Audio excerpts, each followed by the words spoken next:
আসসালামু আলাইকুম। আশা করি সবাই ভালো আছেন, সুস্থ আছেন। আজকে আপনাদের একটা বইয়ের সাথে পরিচয় করিয়ে দেব। খুব দারুণ একটা বই, এবং বই শুধু না, একজন মানুষের, একজন লেখকের সাথেও আমি পরিচয় করিয়ে দেব।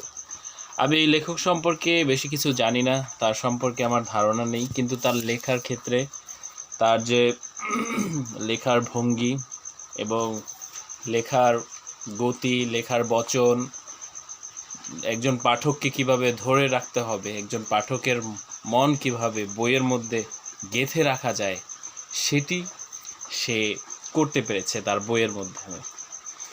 তার নাম হচ্ছে শফিউদ্দীন সরকার, শফিউদ্দীন সর্দার। তো শফিউদ্দীনের সর্দারের অনেকগুলো উপন্যাস আছে, তার মধ্যে হচ্ছে রাজ নন্দিনী উপন্যাস।